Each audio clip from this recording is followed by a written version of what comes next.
questão que a gente vai tentar desenvolver agora é quais são as atividades para o plano de ação para a gente executar a revisão de literatura. Então, para fazer isso, existem 3 macroetapas, que quase todas as referências comentam nomes diferentes, às vezes um pouco mais detalhados, às vezes um pouco menos detalhado, mas são basicamente 3 grandes etapas. A etapa de planejamento, execução e agregação. Então, o planejamento, a gente vai falar aqui do método, um método básico aí de administração, de planejamento, que é o 5W2H. Durante a execução, ou para a execução, a gente vai falar aí de tecnologias como Academic Search Engines, que são os mecanismos de busca acadêmica. E a agregação, a gente vai discutir sobre técnicas para análise de texto e para produção da síntese do material interpretado, do material coletado. Então, essas são as grandes etapas, as macroetapas.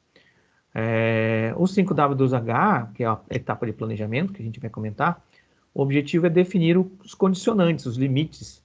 Eu tenho que identificar todos os recursos que eu tenho disponível ou que eu posso requerer para poder, então, identificar que tempo que eu vou levar para fazer essa revisão, que tipo de acesso eu tenho aos materiais, os acessos são livres, são pagos, de que forma eu tenho essa forma de acessá-los e quantas pessoas e em que momento que elas vão estar disponíveis. Então, é a etapa que eu vou ter que levantar essas informações gerais para poder fazer uma projeção em função do recurso, tempo, pessoas e etc., qual a profundidade, qual o limite, né, até onde que eu consigo executar essa revisão de literatura. Então, esse é o planejamento inicial, importantíssimo para ser feito.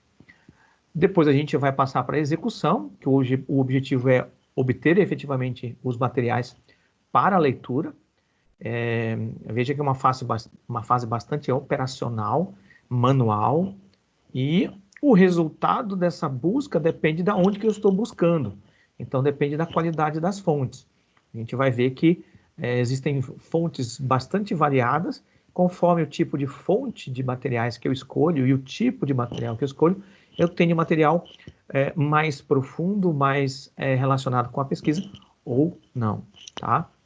E aqui pode envolver mais de uma pessoa. Então, mais tarde a gente vai enfatizar a questão de estar registrando isso, de estar sistematizando essa coleta de informações. A terceira grande etapa é a agregação. A agregação, ela pega o material que foi levantado, agora eu vou ler esse material e vou tentar interpretar os dados obtidos desses materiais. Então, essa interpretação, ela é uma fase mais intelectual. Eu vou ter que dar sentido, não só para mim, mas sentido entre os materiais, fazer relação entre os materiais. Então, aqui eu vou precisar ter uma leitura crítica, vou utilizar técnicas de fichamento, de marcação, enfim, vou coletar informações dos textos, né? Então, fazer essa obtenção de dados para poder fazer depois análises estatísticas e relações, etc. Após fazer essa leitura e interpretação, eu tenho que produzir um resultado, e normalmente esse resultado é na forma escrita, para que a gente possa discutir com outra pessoa e deixar registrado no texto científico, seja no artigo, seja no TCC, monografia ou tese, quanto numa publicação em forma de artigo para evento ou para revista, né? Então, tanto para o ambiente acadêmico quanto para a publicação científica. Eu preciso escrever sobre isso. E na hora de escrever sobre isso, eu tenho que refletir sobre os dados, sobre o significado e a relação de todo o material. Então, a agregação, ela vai juntar tudo num grande contexto para ser apresentado para outras pessoas. Então, veja, são 3 grandes etapas, todas as referências se reportam basicamente essas 3, com alguma modificação de nomenclatura. É importante ressaltar que essas macroetapas, elas podem ser usadas independente do tipo de pesquisa biográfica.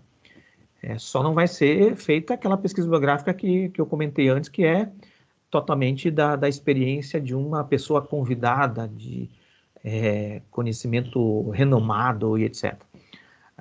A pesquisa bibliográfica tradicional ou a sistemática, ambas podem usar essas macroetapas, esses planejamentos. O que vai diferenciar é que uma é mais detalhada e rigorosa do que a outra. Tá? Então, é isso que nós vamos depois aprofundar. Então, vamos começar aqui falando do método 5W2H, que é da etapa do planejamento da revisão de literatura. Então, o 5W2H, ele responde a essas 7 perguntas. Why, when, who, what, how much, where e how. Então, é um método bastante usado aí na administração para quando você encontra um determinado problema e você vai ter que lidar com esse problema, aqui tem uma série de perguntas que você tem que parar e refletir antes de começar a meter a mão na massa. Isso aqui é um levantamento de informações para saber o que você precisa saber. Então, organiza o que você precisa saber para poder executar uma determinada atividade. Então, a gente trouxe essa ideia, esse método da área da administração. Se vocês procurarem na internet, isso aqui tem várias referências que falam sobre o que é 5W2H, é bem clássica, mas a gente trouxe para o contexto da revisão de literatura. Então, vamos tentar respondê-las dentro do contexto da revisão de literatura, já pensando aqui na pesquisa bibliográfica, né? Então, pensando em realmente sistematizar o negócio. E o why, obviamente, é por que se faz uma pesquisa bibliográfica ou, de um modo geral, uma revisão de literatura. Aí a gente entra aqui com algumas frases muito importantes dentro do contexto da pesquisa, que é uma frase do Louis Pasteur, que diz que nenhuma descoberta científica é obra de uma única pessoa.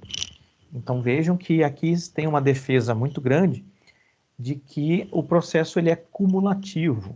Né? Então eu vou sempre me basear nas informações de outras pessoas para poder avançar no conhecimento. Então o avanço do conhecimento, aí usando o corolário, né, depende dessas outras pessoas que vieram antes.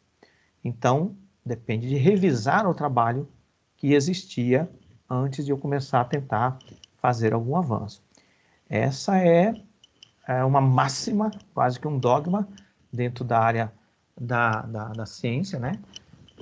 E o Pasteur é um grande representante dessa visão da ciência, tanto do ponto de vista da ciência prática quanto da ciência teórica. Foi um cara que teve uma grande inserção, uma grande felicidade de se inserir numa confluência da pesquisa prática básica e da pesquisa teórica conceitual.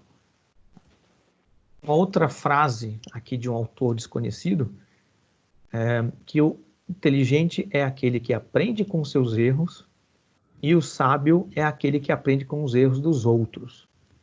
Aqui traz uma mensagem no sentido da gente não entrar no que se chama de empirismo.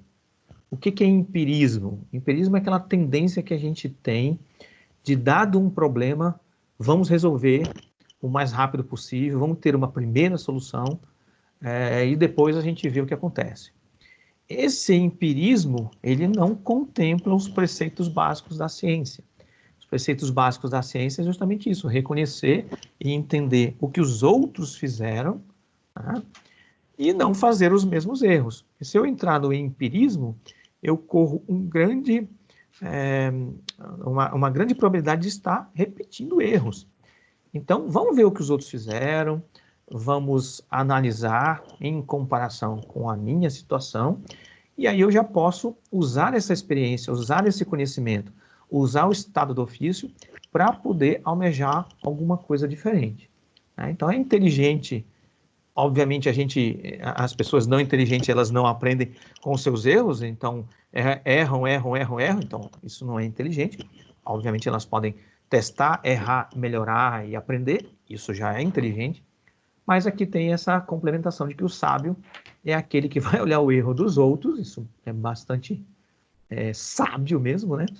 Que eu vou olhar o que os outros fizeram de errado e não vou repetir esses erros. Então, a importância de ver o que os outros fizeram para que eu possa evoluir e não ficar repetindo erros que existiram por aí, certo?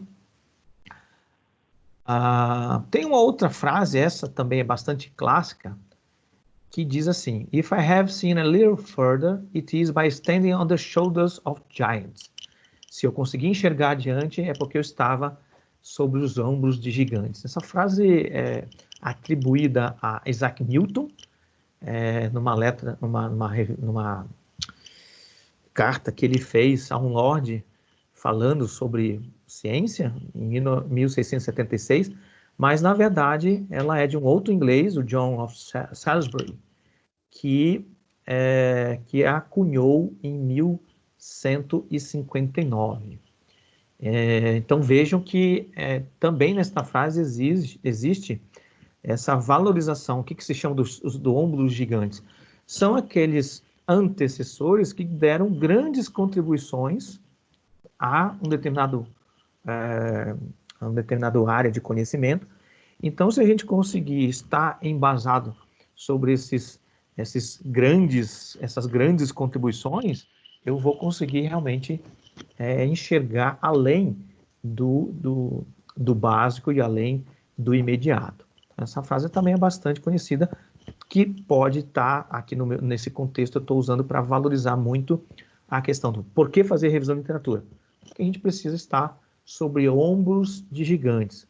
Ombros de gigantes para nós são boas referências muito, muito bem aceitas dentro da área que eu estou trabalhando, tá? Que elas vão me dar segurança para poder usá-las como argumento para ir adiante.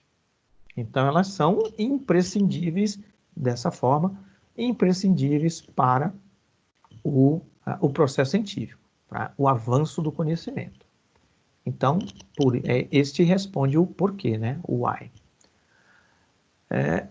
Um dos métodos mais usados para a busca de conhecimentos e informações é também a revisão de literatura. Então, a gente já comentou que quanto melhor a revisão de literatura, pesquisa bibliográfica, melhor vai ser a sua pesquisa e a sua contribuição. Então, baseado nos 3 argumentos anteriores, que são de senso comum, são ditos populares, aqui eu acrescento mais um, que aí é uma perspectiva minha, de experiência, de que eu tenho visto que é quase que automático, se você trabalha com referências boas, uma boa quantidade de referências, e se você trabalha com referências atuais, então você vai poder estar fazendo uma pesquisa e uma contribuição também boa, também atual.